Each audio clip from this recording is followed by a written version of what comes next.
Now, for more on Canada's fluctuating property boom, we're joined from Ontario by Robert McLister, founder of RatesBuy.com and a mortgage columnist at the Globe and Mail. Welcome to the show. Good to be here.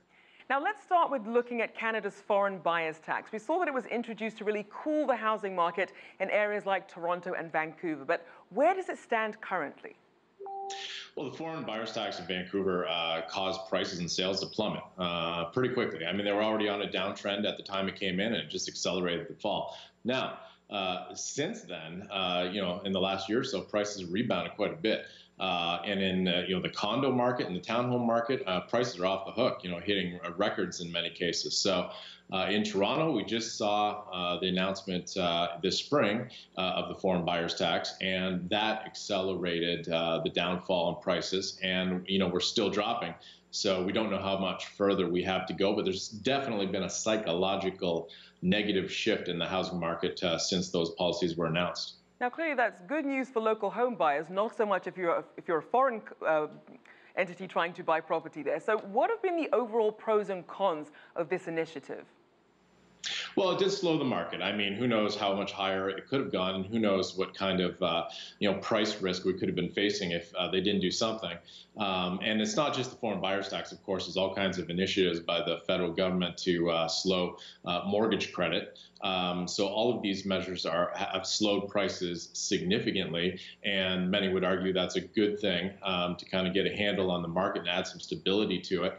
But again, there's so many people wanting to buy in the major centers in Canada, the most important being Toronto and Vancouver, that there's plenty of people willing to buy on dips. Now, mind you, we've shifted from a seller's market to a buyer's market in some places. So, people are going to kind of keep the powder dry in many cases and wait for prices, make sure they've bottomed a bit. In the Toronto market, we still have, it looks like we still have further down to go. Now, in terms of some potential challenges, we saw that Moody's recently downgraded Canada's big six banks over concerns about over-leverage and household debt. You also have the IMF's concern over Canada's housing market. Are they just warnings at this point, or should Canada be bracing for a downturn soon? Yeah, there's really no news there, honestly. Like take the IMF, for example. They pipe up about housing risk and borrower indebtedness. It seems like every quarter, put a press release out there and get a few headlines. They've been talking about overheated housing since 2011. If you would have listened to them and not bought a house, you would have missed out on 50% price appreciation in most major centers. Now, how well prepared is Canada, though, if there did happen to be a market correction?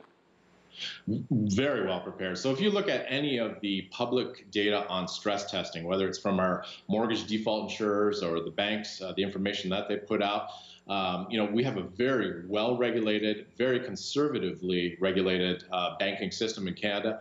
And I can promise you that every single major financial institution here can weather a very severe housing downturn. So give us some perspective. Just how significant is Canada's housing market to its broader economy? Oh, well, the real estate sector is a major part of GDP. We cannot afford a crash in housing, to put it bluntly.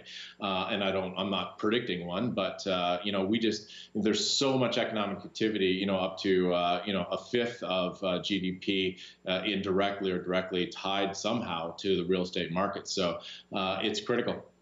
Now, outside of Canada, what are the concerns about seeing these increasing prices in some of these big Canadian cities?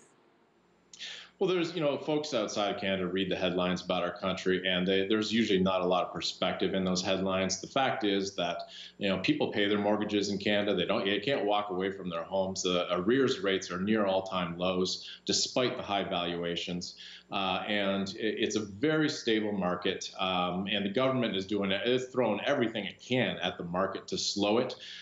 So I highly doubt that the government's going to let overvaluation persist to a point where it gets extraordinarily dangerous. We see a huge policy proposal right now from the banking regulator to stress test, make people prove they can afford a much higher rate for the majority of mortgages in this country. So that's going to have a very negative effect on credit, and it's going to slow housing further. Well, certainly a market to watch. Thank you for your insights, Robert McLister, founder at RatesBuy.com.